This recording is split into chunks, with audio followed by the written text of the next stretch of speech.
संभल की घटना इस समय चर्चा में बनी हुई है। संभल की घटना पर समाजवादी पार्टी ने प्रेस कॉन्फ्रेंस की है और पुलिस ने पहले अपील की, फिर आंसू गैस और रबर बुलेट चलाए। ये आपको इस समय की मुख्य जानकारी से जुड़ी दे रहे हैं।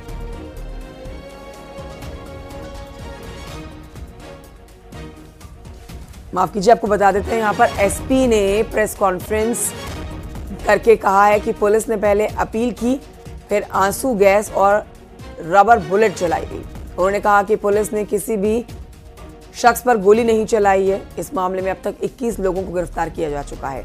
2 महिलाएं इनमें शामिल हैं। गिरफ्तार किए गए लोगों के घरों से कई हथियार बरामद किए गए हैं। घटना में 3 लोगों की मौत की जानकारी मिल रही है और अगले आदेश तक इंटरनेट सेवा को बंद कर दिया गया है। आपको ये भी बताएं कि एक सीओ, एसपी के पीआरओ समेत 20 पुलिसकर्मी घायल भी हुए हैं। तो कल संभल की यह घटना शर्मसार कर देने वाली है, जहां पर जामा मस्जिद के अंदर एएसआई की जो टीम है वो सर्वे करने के लिए पहुंची हुई थी और एएसआई की टीम के सर्वे करने के काम को बाधित किया गया स्थानीय लोगों की तरफ से। अगर कोई ओवरनाइट किसी की प्लानिंग हो और उस प्लानिंग के तहत अगर कोई व्यक्ति सडनली गलियों में से जब एक ही समाज के कम्युनिटी के लोग हैं, उनको कोई एक सीक्रेट मैसेज या कम्युनिटी के लिए अगर वो पहुंच जाता है, वो सब लोग आ जाते हैं, तो that is not an intelligence failure, that is not a security failure, that is eventuality जिसके साथ डील करना पड़ता है और उसके साथ उसी तरीके से डील किया गया।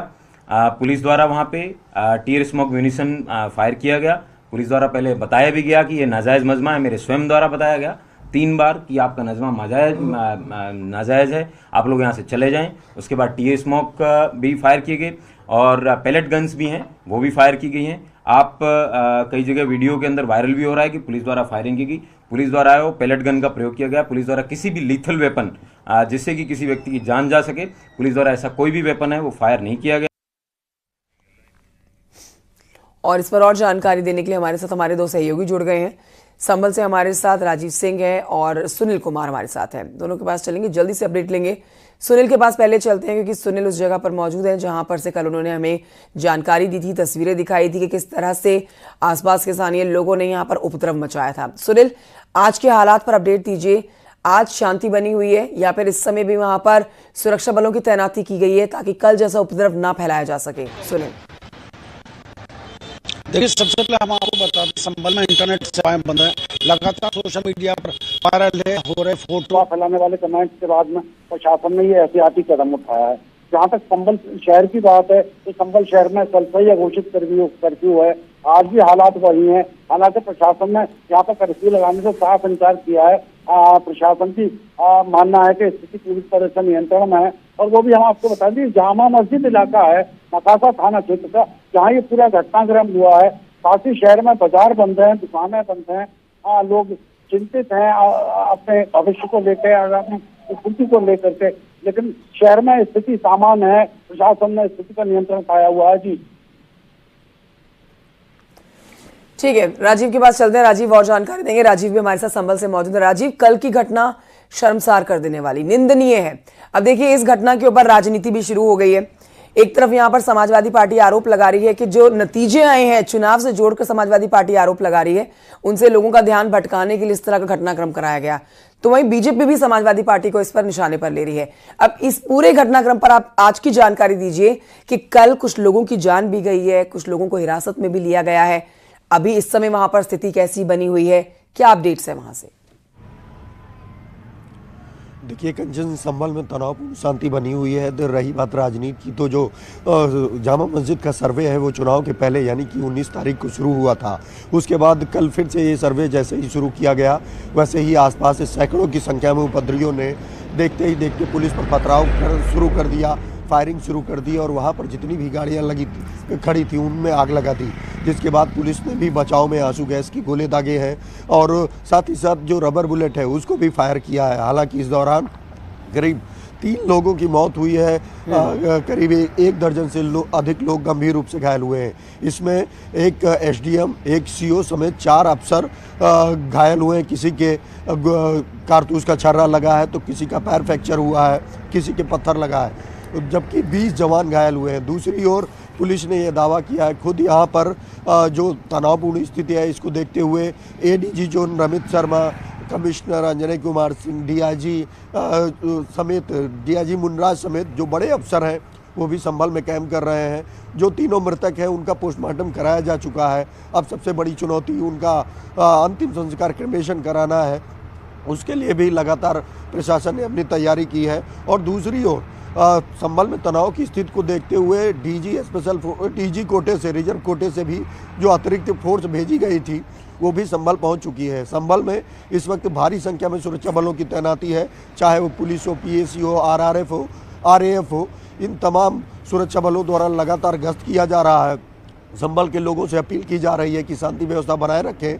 अच्छी बात यह है कि कल दोपहर के बाद कोई अप्रिय घटना संभल में देखने को नहीं मिली है, जिसके आधार पर प्रशासन ये दावा कर रहा है कि फिलहाल स्थिति सामान्य है। हैरत की बात राजीव, यह है स्थिति सामान्य है। एक सवाल आपसे जो कल सर्वे किया गया है उससे लेना चाहेंगे, क्योंकि देखिए 2-2.5 घंटे के करीब ये सर्वे चला है। यहाँ पर एसआई की टीम रही है और अधिकारी मौजूद रहे हैं। कानूनी कार्रवाई है, समय लगता है, कोर्ट की तरफ से यहाँ पर आदेश मिला है सर्वे करने के लिए, जिसे पूरा किया गया है। सर्वे जो किया गया है, कोई जानकारी आप तक पहुंची हो, क्या कुछ इसमें निकल कर आया है? क्योंकि ये सर्वे बहुत महत्वपूर्ण हो जाता है दोनों पक्षों के दावों को स्पष्ट करने के लिए। हिंदू पक्ष का दावा मंदिर होने का और मुस्लिम पक्ष का दावा पुरानी, इनकी बहुत पुरानी मस्जिद होने का।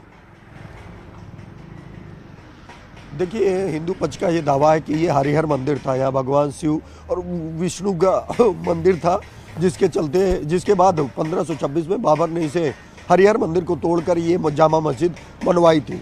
कई स्थानीय लोग ये कहते हैं कि समय समय पर आवाज़ आती है और तमाम ऐसे चिन्ह अंदर मस्जिद के मौजूद हैं जो ये साबित करते हैं कि ये मस्जिद नहीं मंदिर था, जिसके आधार पर हिंदू पक्ष ने कोर्ट का दरवाज़ा खटखटाया था। कोर्ट के आदेश पर 19 तारीख को ये सर्वे शुरू हुआ था, लेकिन ये सर्वे जब शुरू हुआ तो देर शाम हो चुकी थी, अंधेरा हो चुका था और ये करीब 6 से 7:30 बजे के करीब हुआ, जिसके चलते ही जो तस्वीरें और वीडियो बनाने थे वो साफ नहीं आए, जिसके आधार पर ही कल फिर से सर्वे की इजाज़त दी गई थी। 2 घंटे की इजाज़त थी। जैसे ही ये सर्वे पूरा हुआ, जैसे ही मस्जिद से ऐलान किया गया कि ये सर्वे पूरा हो चुका है, उस ऐलान के बाद ही वहाँ पर पहले से इकट्ठा सैकड़ों की संख्या में उपद्रवियों ने पुलिस को टारगेट किया, पुलिस पर फायर करना शुरू कर दिया। न्यूज़ 18 ने आपको दिखाया कि किस तरह से वहाँ पर सैकड़ों की संख्या में लोगों द्वारा अराजकता फैलाई जा रही थी, जिसके चलते 3 लोगों की मौत हुई है। कई लोग गंभीर रूप से घायल हैं, जिनका विभिन्न अस्पतालों में इलाज चल रहा है। इस वक्त शासन प्रशासन की पहली प्राथमिकता है कि संभल की स्थिति को सामान्य किया जाए और जिन लोगों ने संभल को आग में झोंका है उनके खिलाफ भी कड़ी कार्रवाई की जाए। हैरत की बात कल यह की है तस्वीरें चिंता बढ़ाने वाली है राजीव, क्योंकि आगजनी भी की गई है, पुलिस की टीम के ऊपर भी पत्थरबाजी की गई है और पुलिस को भीड़ को संभालने के लिए हल्का लाठीचार्ज भी करना पड़ा है, आंसू गैस के गोले भी दागने पड़े हैं। शुक्रिया आपका जानकारी के लिए। साथ ही राजीव के साथ साथ सुनील का भी बहुत शुक्रिया जानकारी हमारे दर्शकों तक पहुंचाने के लिए। बढ़ते हैं आगे, आपको बताते हैं कि कोर्ट के आदेश पर संभल की जामा मस्जिद में सर्वे कराने के बाद यहां पर हिंदू पक्ष के साथ डीएम, पुलिस और अधिकारियों और सर्वेक्षण की टीम पर हुए हमले को लेकर प्रवास पर रायसेन पहुंचे जूना अखाड़ा वृंदावन में महामंडलेश्वर नवलगिरी महाराज ने तीखी प्रतिक्रिया देते हुए कहा कि हिंदुओं जाग जाओ। उन्होंने कहा कि अब वो सरकारें नहीं हैं जो इस तरह के अत्याचार बर्दाश्त करती हैं, अब योगी मोदी की सरकार है, इस तरह के हमले बर्दाश्त नहीं किए जाएंगे। हम बार बार यही वाली बात कर रहे हैं, इनकी एक आवाज पे ये सारे लोग आके हमलावर हो जाते हैं। मैं ये कह रहा हूं कि इनको ये सबक सीखना चाहिए। अब वो वाली इनकी सरकारें नहीं है, इनकी वो वाली सरकार नहीं है जो इनके अत्याचारों को सह रही थी। अब मोदी योगी की सरकार है, ये कतई बर्दाश्त नहीं करेगा। आप क्या समझ रहे हैं, जब मोदी ने बांटा, योगी ने बांटा तो जातिवाद देखा, कोई धर्म देखा, सबको बांटा, सबको देखा गया, लेकिन ये कतई गुंडाई बर्दाश्त नहीं करेगी। मोदी सरकार बैठी हुई है, योगी सरकार बैठी है। संभल में ये हुआ है तो भारत के हिंदू आप फिर जाग जाओ।